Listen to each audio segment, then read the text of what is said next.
Ladies and gentlemen, Eagles fans everywhere, have you ever seen a team soar so high one moment and then clip their own wings the next? That's the story unfolding right now with our Philadelphia Eagles, the defending Super Bowl champs who started hot at 4-0 but just hit a rough patch with back-to-back losses. What an emotional roller coaster it's been, especially that gut-wrenching 34-17 defeat to the New York Giants on Thursday Night Football. But hold on, because today we're diving deep into what's going wrong, who's saying what, and how this gritty team from the city of brotherly love can bounce back. Fly, Eagles, fly. Let's break it down. First off, a quick recap of that Week 6 showdown at MetLife Stadium. The Eagles looked flat, lifeless even, against their NFC East rivals, the Giants. Philly's offense, usually a powerhouse, managed just 17 points while the defense couldn't contain New York's attack. It was a far cry from the dominant birds we've come to love, the ones who hoisted the Lombardi Trophy back in 2017 after that epic Super Bowl 52 win over the Patriots. Remember Nick Foles' Philly special? Yeah, that kind of magic felt worlds away last Thursday. Now at 4-2, the Eagles are still in the playoff hunt, but this loss sparked a firestorm of self-reflection from a locker room. Now, let's dive into the heart of the issue, the offense.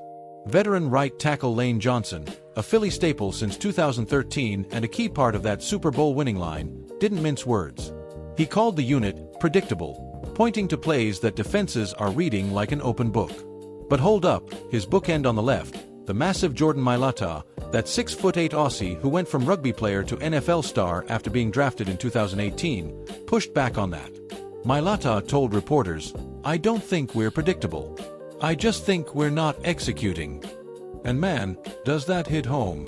He explained how the team's getting behind the sticks, football lingo for falling short on first and second downs, forcing long third down situations. "There aren't many runs we can do on 2nd and 15, Mailata said, per the Athletics' Zach Berman. "You get a defense that'll pin their ears back and shoot upfield.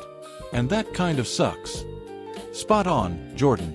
It's like trying to run through a brick wall when everyone's expecting the pass.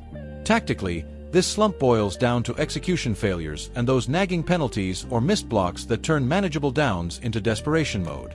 Remember, this is an offense led by quarterback Jalen Hurts, the dual-threat phenom who's rushed for over 3,000 yards in his career and thrown for touchdowns in clutch moments. But right now, with stars like wide receiver A.J. Brown, Mr. Reliable with his contested catches, and Devonta Smith, the Heisman winner who's as slippery as they come, the unit's not clicking. Injuries haven't helped either. The O-line's been banged up, and without that protection, Hurts can't work his magic. Compare this to last season under coordinator Kellen Moore, when Philly ranked 8th in the league, averaging 367.2 yards per game. Now, in Kevin Patullo's debut year calling plays, they're dead last at 30th, scraping by with just 274.5 yards a contest. Ouch, that's a drop steeper than the Rocky Steps. Historically, the Eagles have been through slumps before, but they've always risen like a phoenix, or should I say, an eagle? Think back to the Andy Reid era with legends like Donovan McNabb slinging passes to Terrell Owens, or the fearsome defenses anchored by Reggie White and Brian Dawkins, the Weapon X who terrorized quarterbacks. Philly's fanbase, packing Lincoln Financial Field with that electric energy, has seen it all, from the bitter rivalries with the Dallas Cowboys, those America's team pretenders, to the Giants' upsets that sting extra hard. And don't forget the Commanders lurking in the NFC East. It's a division where every game feels like a street fight. Statistically, this year's third down conversion rate is hovering around 35%, way below their 45% clip from the championship run. If they don't fix it, playoff hopes could slip.